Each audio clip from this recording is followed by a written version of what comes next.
Boyne. Thanks for joining us. My name is Laura Witkowski. I'm here with lead pastor Brian Hoffmeister. And this is a fun day. You are a part of all brand new Church at Home. So thank you for jumping in, not only for Church at Home, but popping in early for what we're calling our pre-service experience. Yeah, I'll be your hostess this morning, and Brian and I are just going to talk a little bit this morning before the service starts. About everyday life. Often we teach Jesus and then bring it back to everyday life, but I think this pre-service, pre-10 a.m. time, that's for talking everyday life and working it back to Jesus before we're done. So here's a question. We're going to put it out there in front of you. Would love to get you in the chats column right now with a response to this question. What makes spring break a meaningful break for you? What makes spring break a real break for you? Put that in the chats column. Laura, why don't you give us one of your stories? Great. Well, I've had the opportunity to think about this a little bit already. So it takes me back to last year in spring and for spring break when my family had planned to take a trip down to Florida with some friends. And, something happened here that stopped us from being able to go. As we all know, our lives changed a little bit because of the pandemic and it was shut down, so we weren't able to go. I was really pretty disappointed about it. Oh yeah? That interrupted your spring break plans last year? Yeah. So we made some adjustments. Yeah, what'd you we make rolled of it? with it. Yep. And we took our family up to some land that we have, and we celebrated Easter there. Just our small family, and we hunted for Easter eggs and baskets out in the woods. We would never have done that any other year. That's fantastic. Okay, so for me, when I think about a spring break, I think one of my favorite ones was a trip to St. Louis that my family and I took. It's like just far enough away to really, really feel away. 2 states away. Just did some museums. This was all pre-COVID, right? But man, it was just a year that there was so much going on for our family that we just needed to be physically away from everything to emotionally feel away from everything. Same thing growing up. Seems like every spring break trip my father organized went to Tennessee. I think that's as long as you get that far south, you're guaranteed at least another 10 degrees of warm weather. And so, again though, I just remember that emotional reset every year about this time of I'm getting away from it all for about a week. Yeah, I think that it's important to take a minute to just kind of regroup, refresh, so that when we come back to our routines, we kind of are a little bit more energized. Yeah, what about you? Absolutely. I think so too. And I know that, the stories we're telling kind of sound like a family vacation thing. Yeah. I admire so many singles that just take advantage of that freedom. America's a fantastic place. Throw a dart somewhere on the map. And whether you're taking cars or planes these days, whether you're going to be alone when you get there or catch up with someone you haven't seen in a while, just physically it helps. Mm-hmm. I agree. And, you don't even have to go far necessarily. You can take a break and just go to Lake Geneva or what are some other places that are close by? Sheboygan. I don't know what you're going to find in Sheboygan, but go ahead and try to go there and, discover it and see what it's all about. Brian, I also try to incorporate the outdoors when I take a break. For me, just connecting to nature, getting some fresh air, whether that be going on a hike or I love fire. So, sitting around a campfire, those really kind of refresh my soul and help me connect to Jesus too. And those are ones you don't even have to get away for, because honestly, many years, our spring break was a staycation. Budget-wise, that's reality, right? And, but still, freshen it up a little bit beyond the board games. We found having some yes money in your pocket, just like $100 for the week, and the kids love it. All of a sudden, it's yes to that trip out for ice cream. It's yes to the $20 movie on iTunes instead of what's streaming for free on Netflix. And they just think it's the best week ever because we got $100 to just do whatever with. Yes, money. I love it. Let's take a look over at some of the comments. This is new, so we don't have too many comments in yet. But yeah, I do appreciate that Megan was saying spring break, much needed mental break, time to relax and refresh. So true. So if you got any other tips or you just want to share with us what are your plans for spring break this year, regardless of your stage of life, put that in the chats field. It's relevant to all of us in everyday lives, because what Jesus does have for us is a rest for our souls. It is something that's going to refresh us, just like Megan is talking about here in the chat column. But to sometimes physically move yourself to the place where God wants to do something spiritually with you, that's important. Well, hey, we are going to transition to our actual Sunday service now, and whether you have just randomly stumbled upon Lake Point Church, or we have been your church at home for some time now, I'm so glad you're here. We're helping people connect to Jesus. We do it in everyday life, everyday relationships. We are looking forward to relating to you throughout this service and throughout the week that follows from here. Well, the best way to connect with us here at Lake Point is through our Connect page. There you can fill out a Connect card and we'll reach out to you to find out the best way to serve you. As a thanks, we'll send you a free cup of coffee on us. On that page, you can find every way to connect with us here at Lake Point, whether it's joining a missional community, that's our take on small groups if you're not familiar, finding a service team, or checking out our Starting Point team to learn more about Lake Point, our leadership, and how God has uniquely made you. And it all starts with that Connect card. If we don't know your name, we don't know how to have a conversation with you. So fill that out at this time. Also, there's another page, our events page, covers the current happenings. The big current happening right now is Easter. Easter and Good Friday, just this amazing time of year for bringing our worship back to Jesus. We'd love to share that with you as well. Good Friday is going to be an online experience at 7 p.m. And Easter, you have the option of joining us again for church at home.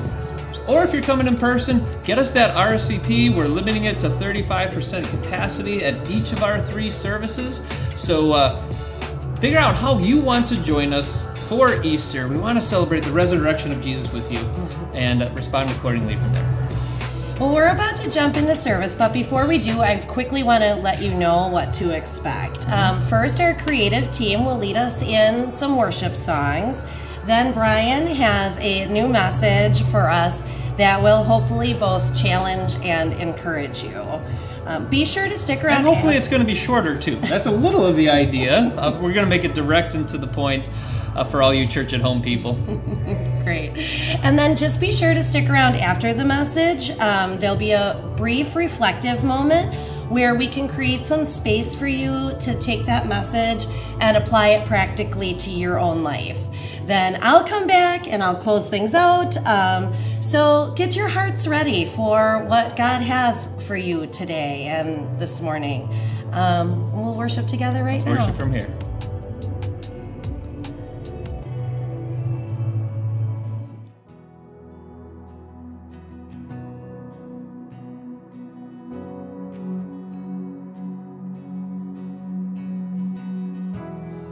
Peace like a river wash over me.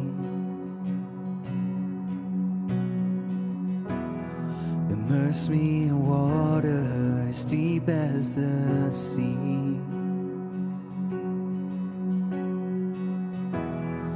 Hide me in love, your healing embrace.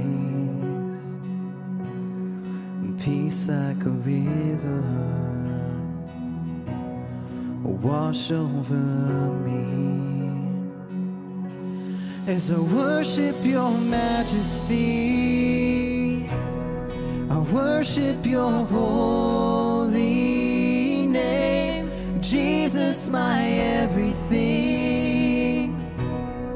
all that I am is yours.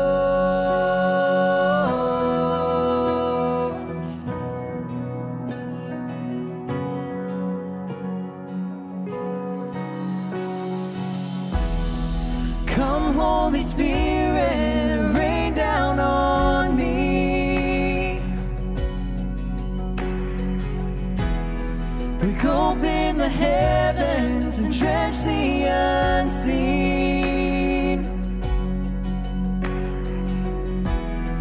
Pour out your presence as I pour out your praise. Come, Holy Spirit, Lord, have your way as I majesty. I worship your holy name. Jesus, my everything. All that I am is yours. I worship your majesty. I worship your holy name. Jesus, my everything. All that I am is yours.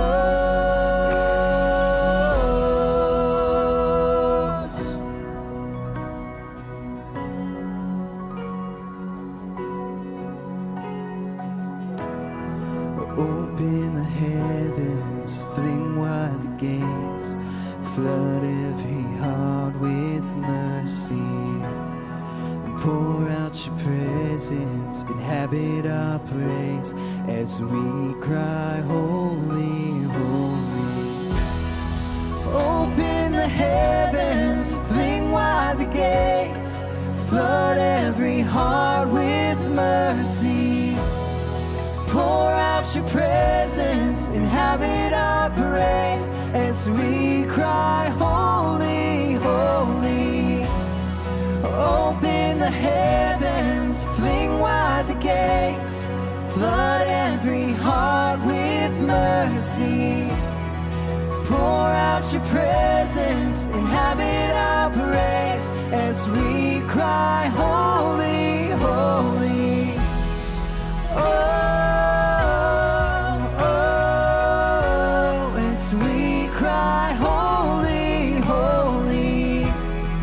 Oh, oh.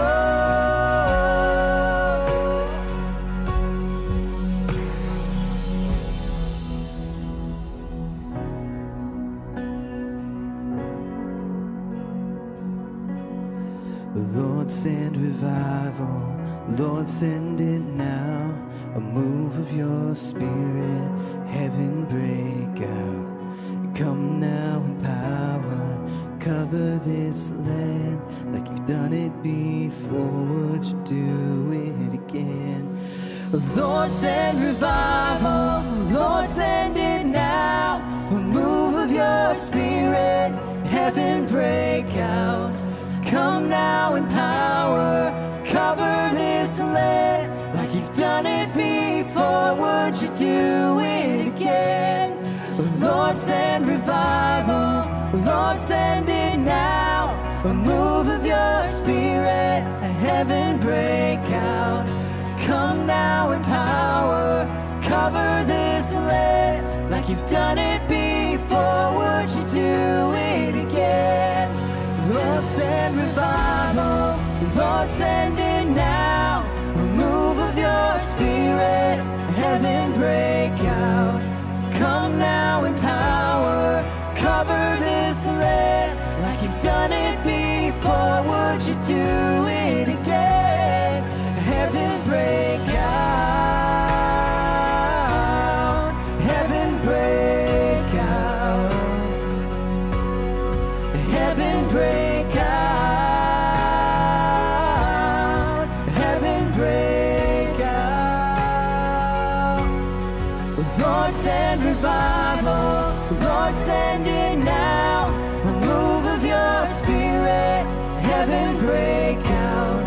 Come now in power, cover this land like you've done it before. Would you do it again? Lord, send revival. Lord, send it now. A move of your spirit, heaven break out. Come now in power, cover this land like you've done it before. Would you do it again?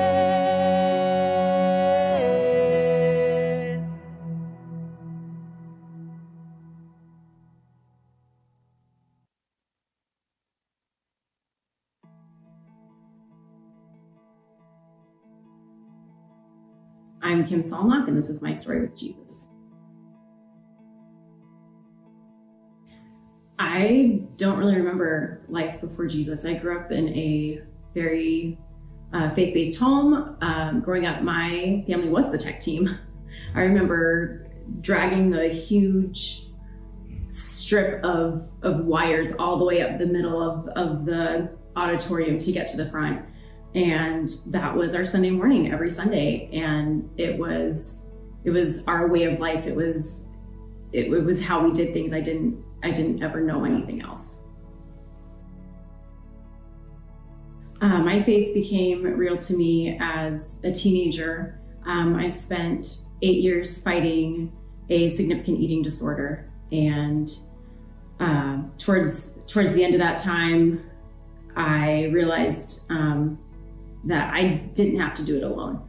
I was allowed to give up control and give up everything that I was holding and give it to God and have the faith and the understanding that He was going to help me fight it, and that I wasn't by myself. I did not have to be solo in that. I did not have to do that all by myself. I realized that Jesus had the answer when He was putting people in my life that loved me really well and were able to encourage me in my battle, that I didn't have the answer. I couldn't do it. It wasn't my thing to deal with. He consistently put people in my life, and the church family that I had was a very big part of that. My life is different now in Jesus because I can see a lot more light. Looking back, I don't have to be stuck in that deep, dark place. I can have more light and more grace and more peace. And He is constantly showing me that in every day, in the big situations and in the small situations. Well, special thanks again to Kim for sharing that story with us. That's what we're talking about this month here at Lake Point Church. If you did miss last Sunday with Lake Point, we kicked off our 1-month gospel fluency course, and by which we are educating you on how to tell the whole story of God, the gospel story of God, using just 4 F words. And if that sounds like a wild and crazy time and you missed it, well, in fact, it was a wild and crazy time, but you don't have to miss it, because we're going to talk you through all over again how fall, forgiveness, faith, and freedom are 4 words that capture the entirety of God's gospel story, both for the world and especially for you.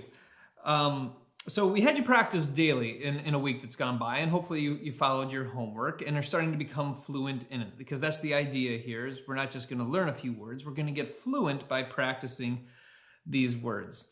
And instead of just leaving it at the God story like we did last week, we're going to do your story in the gospel this week. And just to refresh you a little bit on the context of this is all within the 40-week journey that we have crafted for our church going back to October, where in October we dared to dream of what it would mean to be a disciple maker. That the gospel of Jesus does not just stop with us, it flows to another. And we said that if it's just for one person besides us, this 40-week journey would be worth it. From October, we moved to November, and we learned to pray for people. On a daily basis, we learned to pray God's heart for the people in our lives. In January, we prepared ourselves by learning our shape, by identifying our calling, that which is unique to how God carries us into other people's lives. February, we talked about caring for people. We opened up the book, Everyday Gospel, that we've created for you. And in the middle of that, started taking those steps towards actually getting into someone's life. And now, here in March, we are actually talking to people about Jesus. And you might be wondering, why? Right? Like why do this? Maybe you've heard the famous quote from St. Francis of Assisi: preach the gospel at all times, and when necessary, use words. It's a clever statement, but the fact of the matter, it is always necessary to use words. Romans chapter 10 tells us, how then can they call on the one they have not believed in? And how can they believe in the one in whom they have not heard? And how can they hear without someone preaching to them? And how can anyone preach unless they are sent? In other words, people don't get Jesus as a savior without getting someone to tell them that he's the savior. The stakes are just way too high to hope that somehow or through someone else, your friend gets to hear about Jesus. We're the ones who've got to talk about him. And it's not like this is some kind of chore.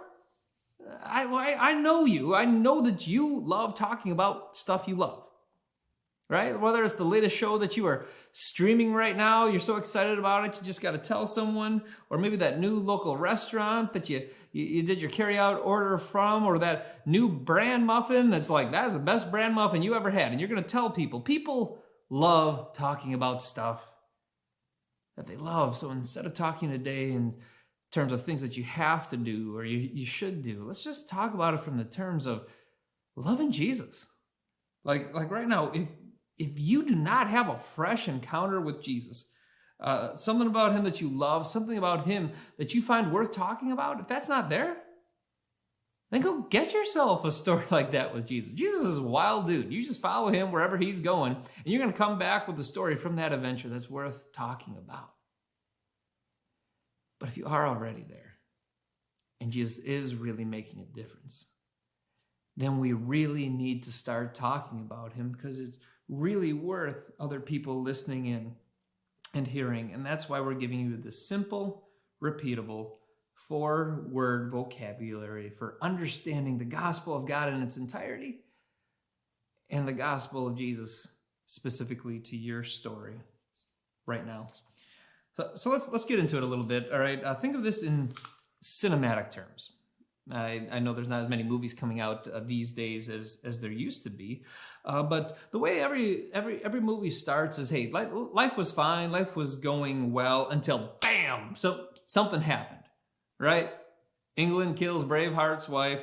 Loki uses the Tesseract to invite the Jatari down to Earth, or Belle meets a beast whose heart should have been kinder than it was in the first place. That is all a description of a fall. Things were here, and now they're dropping on down here. By the end of the story, that fall turns into a freedom where oppression is liberated, Earth is saved, true love's kiss, or happily ever after is made available. It's the stuff in the middle, the heroic middle, that turned it from a fall to a freedom. That's the part of the story that you and I love and really grab a hold to. And Jesus is the hero of our story. It's his gospel, it's his forgiveness, it's his faith that really transforms our story. So get this, like in the fall, God did not leave us in our fallen state. Like he made us up here. We fell by our wrongdoings away from him here. Every problem, everything that's broken is a product of us falling away from the God we came from. Instead of just leaving us in the middle of that fall, he provides a forgiveness. He embodied everything that we should have done right, and he put on his body everything that we had done wrong. And he went to the cross, and he died there, and he killed all our wrongs there, and then he yells out like, it's finished, because it was. Forgiveness was done, the cost was paid. So that now, third F word, faith is all that's asked of us. Just believe that what Jesus did counts for us, and then you live in a freedom. That if it counted for us back then, it counts for us today, and it counts for us forever. We live a life to the full, as Jesus said it, because of what he's done. Again, that's the God's gospel story at the macro level. Let's make it your gospel story right now. So whatever you're doing right now, whether you got that bowl of cereal in front of you, or you're fumbling with your phone on one hand and a remote on another and the screen's in front of you, like, get out a piece of paper or some kind of app that you can take a note on, because I want you to come out of today with some real notes on your story in the gospel, something you can look back at. And I appreciate a lot of us are in process. All of us are in process. So like if you're not there at the faith part, or you're still trying to figure out the forgiveness, that's fine. But let's write the story as it is right now. Okay? Starting at the beginning, what is your fall? how would you describe it?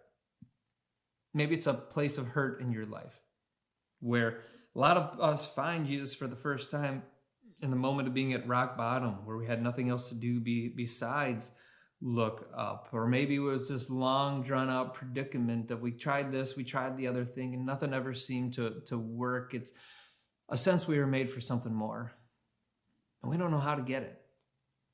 For me, I didn't have that rock bottom story where everything fell apart all at once. I was the suburban story of a kid who grew up with parents who loved him and took him to church every Sunday. But as I reached those adolescent years where I was trying out new freedoms, I felt like all I learned early on. I had a great church, great family, but I was just treating the Jesus part like it was all religion. So I was trying other stuff outside of Jesus, and it just wasn't making me any more free. What was it for you, though? Maybe you got the rock bottom story. Maybe your fall is where the floor fell out from under you and you couldn't do anything about it. Maybe it was a lonely ache that just wouldn't go away, a search for purpose, a search for something more. Maybe you kept telling yourself you were right, but knew deep down you weren't. Maybe you kept telling yourself you were wrong and didn't know how to find peace for your soul in the middle of it. Whatever it is that felt like a fall away from the way things were supposed to be. Can you write a couple notes on that right now? Just mark it. This is your story. This is about you today and how Jesus is meeting you. And you got to go back to where he found you in the fallen state. Okay? Write some notes on your fall. Now, skipping ahead to F word number 4, let's start writing some words about our freedom as well. How in Jesus has life changed since you found him? It's not that you don't have trouble. It's not that you don't have people against you. Jesus said you'd have trouble in this world, and you do, but he also said you'd overcome in this world through him. So how is he doing that? The walk with Jesus is going to look more like the walk with one who overcomes. It looks like having someone to walk with you through the valley of the shadow of death with enemy and evil around you. That's what his freedom looks like. It's to know love and to know that it's enough.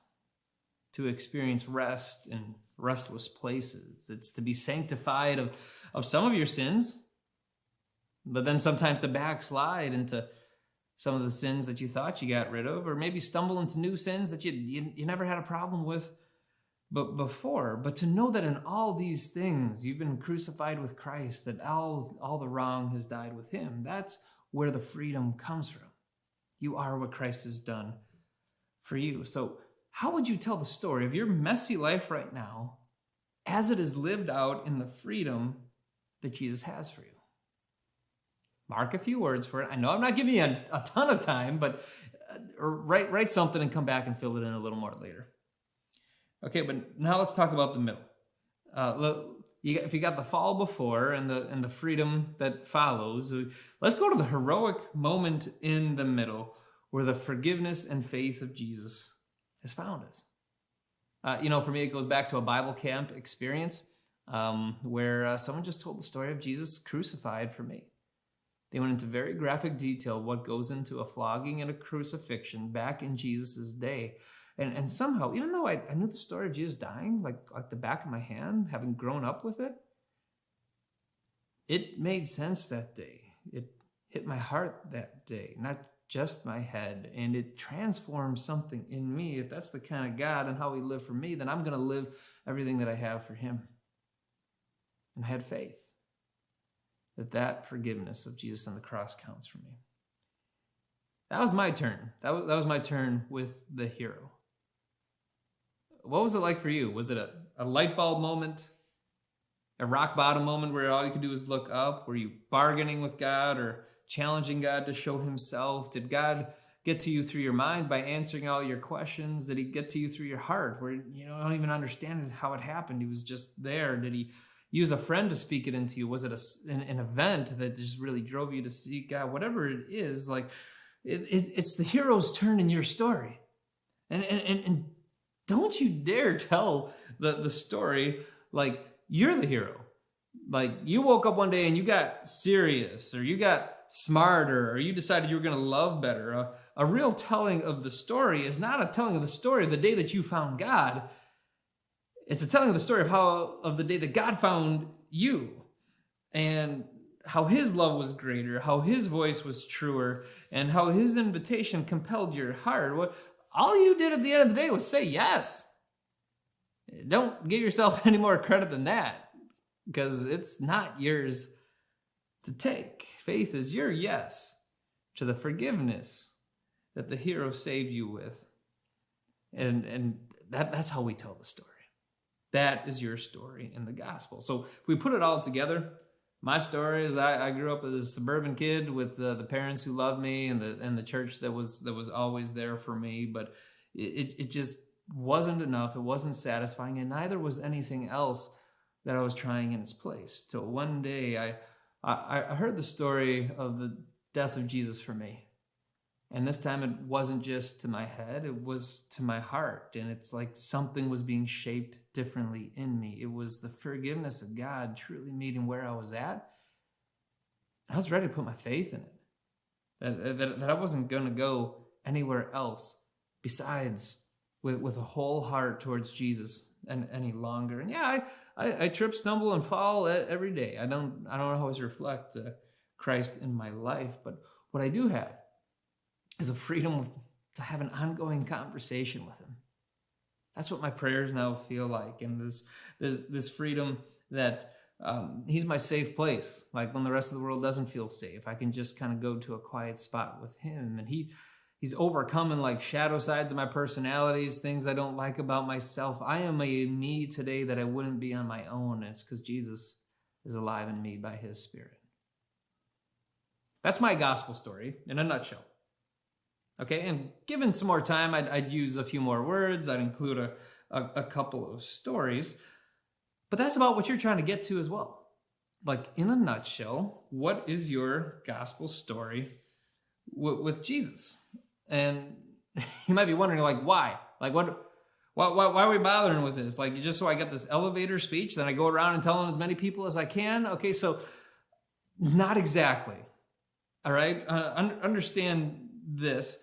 If you do have that story, like down to an elevator speech, you'd be surprised at how many times God gives you the opportunity to talk about it. Okay, scriptural motivation here, 1 Peter 3:15. Always be prepared to give an answer to everyone who asks you to give the reason for the hope that you have. God asked us to be ready so that we could give someone an answer. And so when you become the person who's ready, he's going to set you up with more opportunities to, in fact, say what you are ready to say. But also this, Matthew 5:15, neither do people light a lamp and put it under a bowl. Instead, they put it on its stand and gives light to everyone in the house. In the same way, let your light shine before others that they may see your good deeds and glorify the Father in heaven. In other words, like, don't put a blanket on a light bulb. A, it's dangerous, and B, it's dumb. It's meant for something else, and that's what you're meant for. In Jesus, it just shines out of you. When you love something, your love for that thing shines. All I'm saying is love the Lord your God with all your heart, all your soul, all your strength. You'll shine out for him in every way, including with your words. Do not let the gospel of Jesus end with you like a dead end, or end with you and your Christian friends like some kind of cul-de-sac. Again, back with Romans 10 and what we were talking about, the only way that someone gets to hear about a Savior is when people like you and I start talking about him. And the easiest way to talk about him is to tell what he's done for you. And it's not just at the macro level. It's not just your whole life story. I am asking you to have a 3 to 5 minute version of your whole life story in the gospel with Jesus. But beyond that, what I find that God sets me up with talking about more often than the whole life story is just a slice of my gospel story with Jesus. The slice that's most relevant to this week or this month. So, for example, I'm experiencing a fall right now through some of my shortcomings as a youth basketball coach. I feel like I'm falling out of relationships because I'm not pulling it off as a good enough coach. And as much as that's unsettling inside of me, it's getting resettled when I realize it's not about how good I do this coaching thing. It's never about what I do. It's about what Christ has done for me. I am forgiven, and I do put my faith back in him. And because of that, I'm free to go back and finish this weekend, final coaching with the kids, and just love on some boys and do the best I can with them. That's a slice of my gospel story as it's being lived out right now. That's the kind of stuff that can come out and talk about. Or, hey, I fall every February. Okay, I got this like seasonal depression kind of thing. It actually spills over a little bit towards mid-March. So like a couple days from today, come talk to me because I'm going to be a better person. But I'm still in my funk right now. But even though I'm falling in February, and the way I treat people, the way I think of myself, I got a better February going this year than I did last year because I've revisited my faith and the forgiveness of Jesus for me. It's transformed me on the inside, and I'm free to believe that every February is going to be a better February, even for as long as I'm forced to endure God-forsaken winters in Wisconsin. Okay, that's gospel, a slice of gospel. Or I'm free in this COVID-19 world to acknowledge that, I feel like I've fallen as a pastor. I don't really know how to pastor you online. As much as I'm trying, and as much as I'm speaking to you right now, where we've been setting up online services, and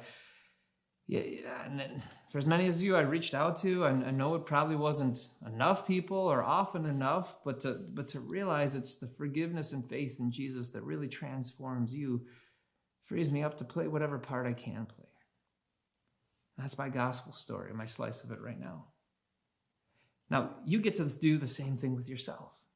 Whatever is in front of you, whatever's going on in everyday life and everyday relationships, you take the gospel of Jesus and you apply it to it with the words fall, forgiveness, faith, and freedom. So like as a parent, maybe your kids have fallen out of your expectations for them, right? Maybe your expectations were fallen in the first place. Little stories about how early on in life they didn't take to reading or sports as quickly as you hoped. Or maybe the latter stories, they fell in love with someone that you wish they hadn't, or they took a education path that you thought was lesser than where they could have ended up.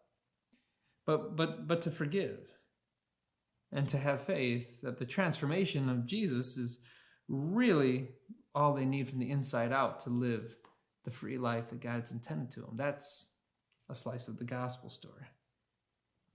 Or maybe you feel like you're falling out of your sense of purpose. You're just drifting. You don't know what to do, how to set a goal, how to stick to it. But instead of measuring yourself by accomplishment, maybe your slice of the gospel story is to find faith again in the forgiveness of Jesus, that you're free to live out of a transformed life in Him rather than be defined by what you do.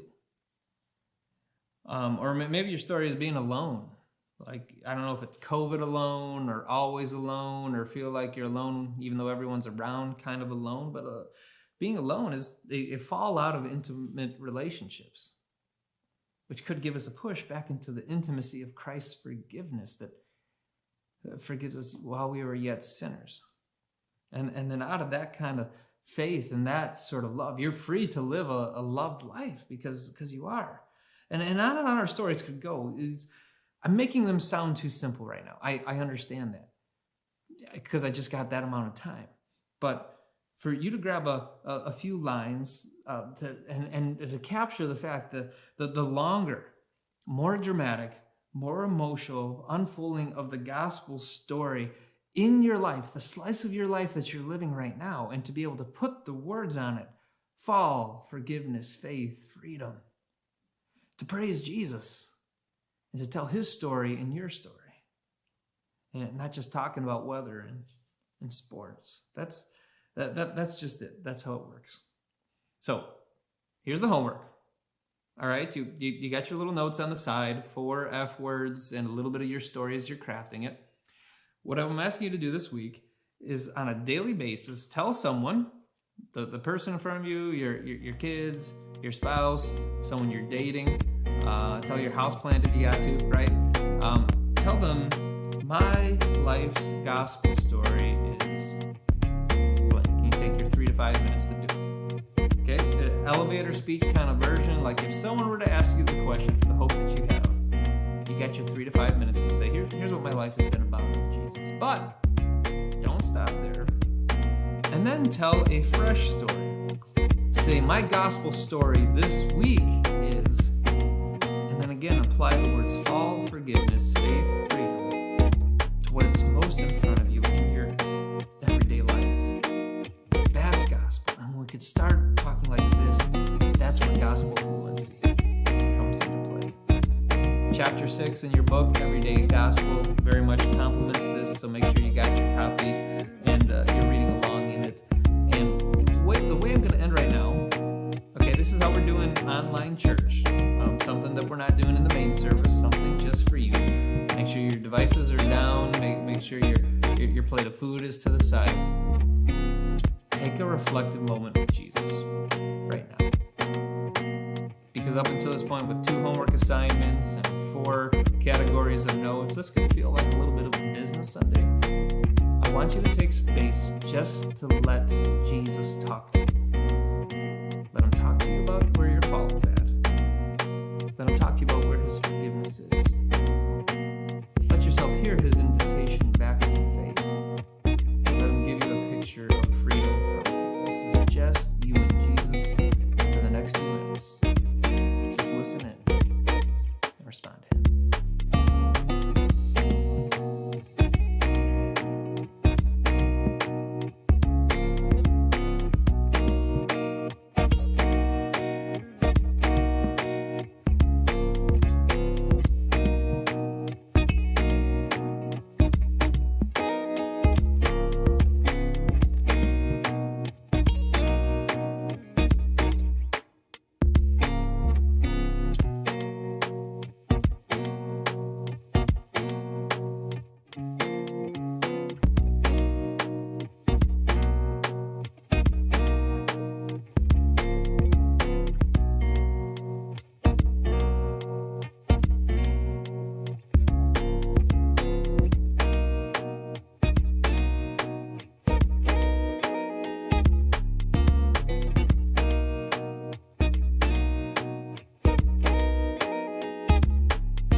By that message and empowered to live out your relationship with Jesus throughout the week. If you call Lake Point home, thank you for continuing to partner with us in your financial generosity. One of our core values at Lake Point is uncommon generosity. We believe that generosity is a spirit you cultivate, not a gift given to a few. If Lake Point is your church home, please continue to help us in our mission of helping people connect with Jesus in everyday life through everyday relationships by giving on lakepointmuskego.org/give. We also have a way for you to connect with your children on Doc at Home website. Go to our homepage and then the Kids and Students tab. You will see weekly lessons, and monthly there will be a live Zoom connection for fun and games on that. Once again, we want to encourage you to connect on our Connect page. The first and best step in connecting is to fill out that Connect card. One of our pastors will reach out and will send you a free cup of coffee. Thanks for joining us. Additionally, the full version of today's message will be available on your podcast player of choice, and that'll be available at noon today. Be sure to download it and listen throughout the week. Be blessed, church. We love, and we'll see you next week at 10 a.m.